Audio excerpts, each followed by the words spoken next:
Involved the models climbing out of coffins.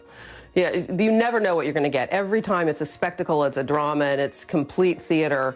But Brown was aware this was not the moment for that. I think in regards to situations like this, you have to be so respectful to the day and what it represents. For Brown, this moment represents a shift, name recognition, a potential for big business. And largely, he has one woman to thank.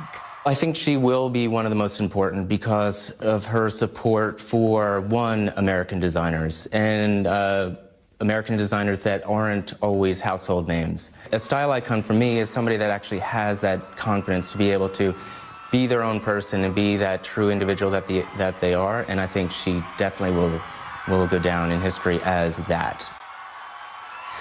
You know, you saw Tom Brown popping open that bottle of champagne. He actually told me he'll probably drink 2 bottles of champagne tonight and a good dinner in Paris before he returns to New York tomorrow morning, and well-deserved, certainly.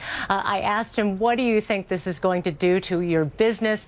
And he laughed and he said, well, I don't think it's going to hurt.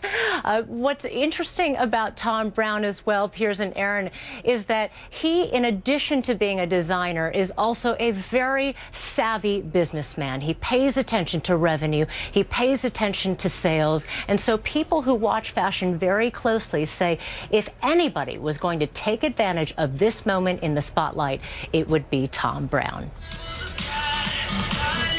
Yeah, it's a great piece, Alina. Thank you. I want to bring in Joe Z now. He's Elle's creative director.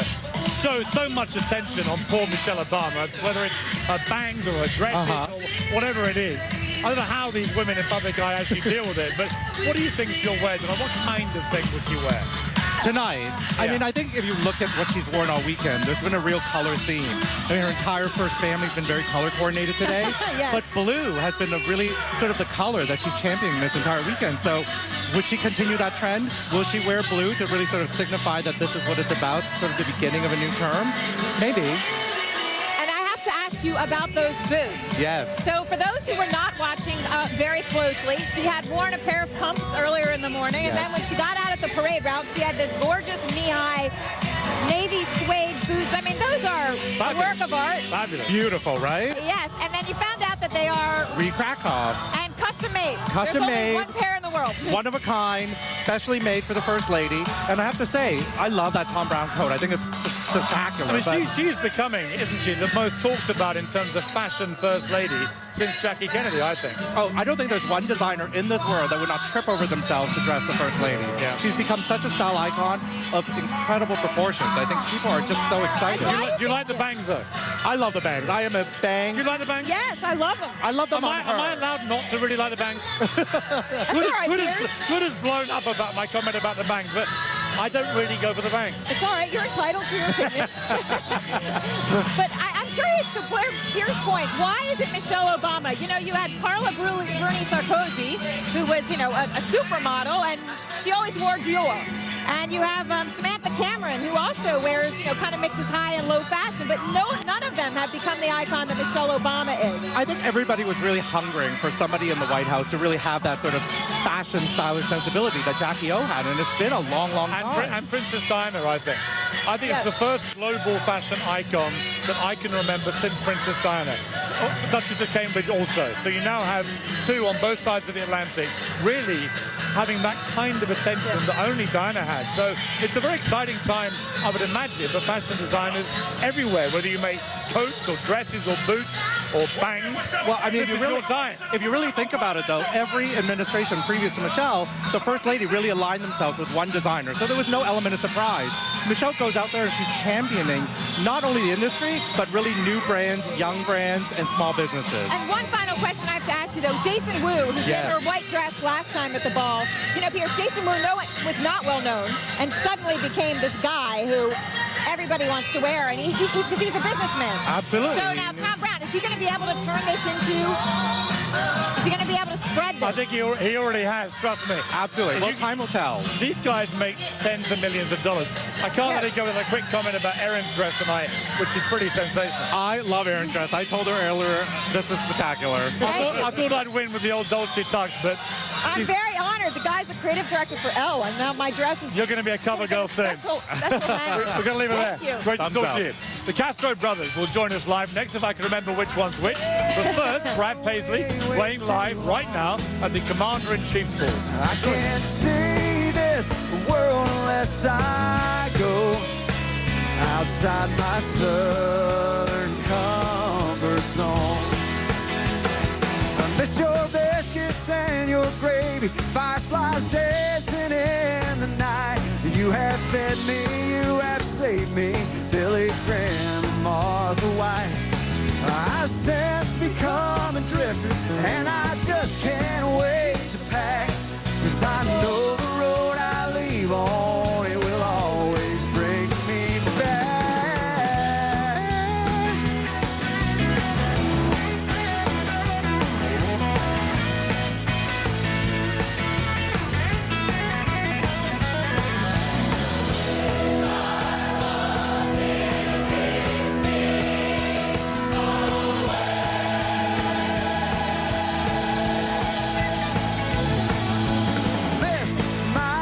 Tennessee home, and I've been away way too long. I can't see this world unless I go outside my southern comfort zone. Look away, look away.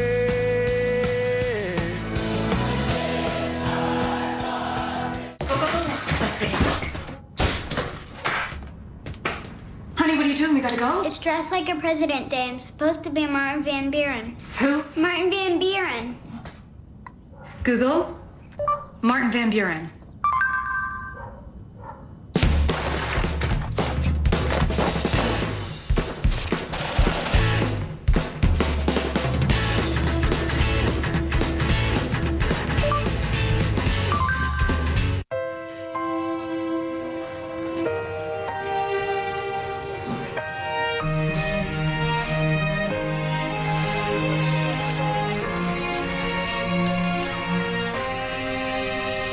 There is a change in the air.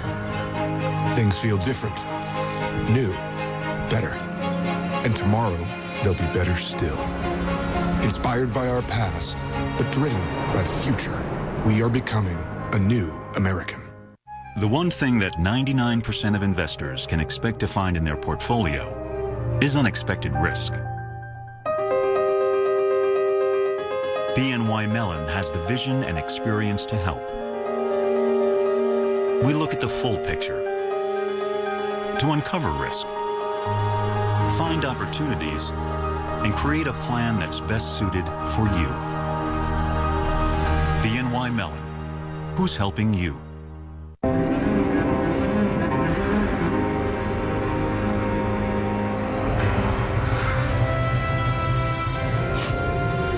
Power your escape. As alive as you are.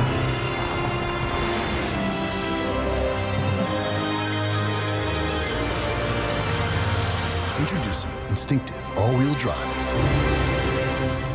from Jaguar. How do you make 70,000 trades a second? Reach one customer at a time. Doctors turn billions of bytes of shared information into a 5th anniversary of remission. Whatever your business challenge, Dell has the technology and services to help you solve it.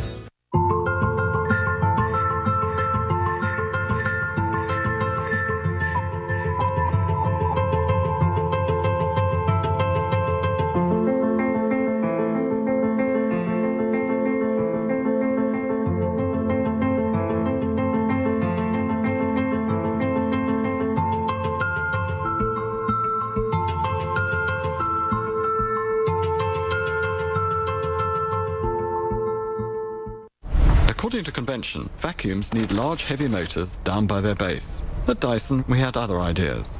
A fraction of the size, ours now goes in the handle. Balanced for cleaning high and low.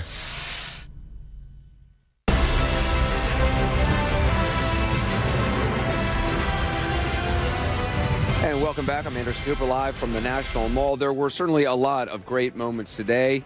You're looking at a live shot of our nation's capital, and all eyes now are turning to some of these inaugural parties. One of the moments, Kelly Clarkson singing "My Country 'Tis of Thee." Take a look.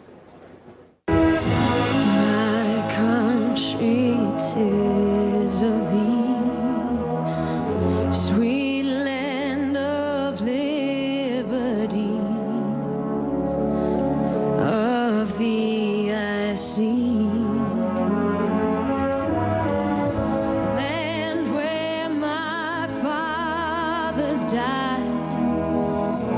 Land of the Pilgrim's Pride, from every mountainside,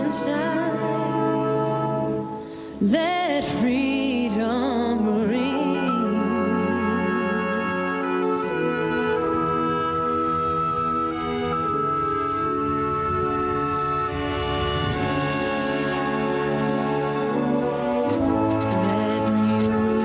Swell the breeze and ring from all the trees, sweet freedom song.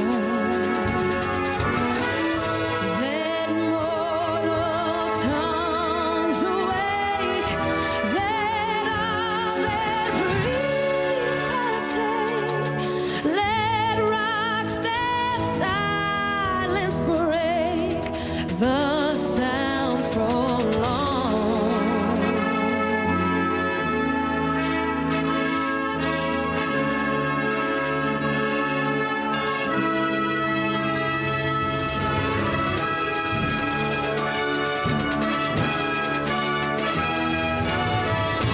Our fathers, God to thee, author of liberty, to thee we sing. Long may your land be bright, with freedom's holy light. Protect us by thy might. Great God,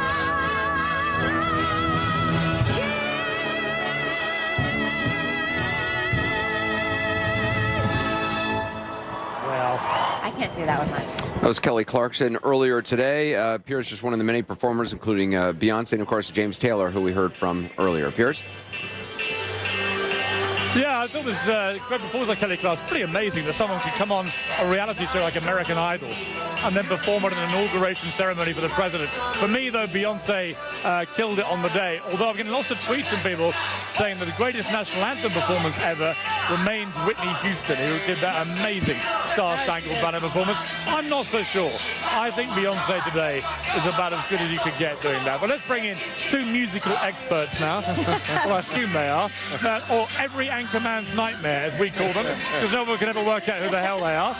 Is San Antonio Mayor Julian Castro and Texas Representative Joaquin Castro. And brilliantly, Joaquin has worn his congressional pin. I wanted to make it easy for you. So we know. That's how we tell you apart. We know who's who. So welcome to you both. Thank you. Let me start with you, if I may, Julian. By the way, to all viewers saying, can I turn the noise down? No, I can't. That's the way it's going to be all night. It's a party. We're celebrating. Everyone's celebrating. Yeah, America's this celebrating. is probably the most festive interview you're ever going to give. Ever.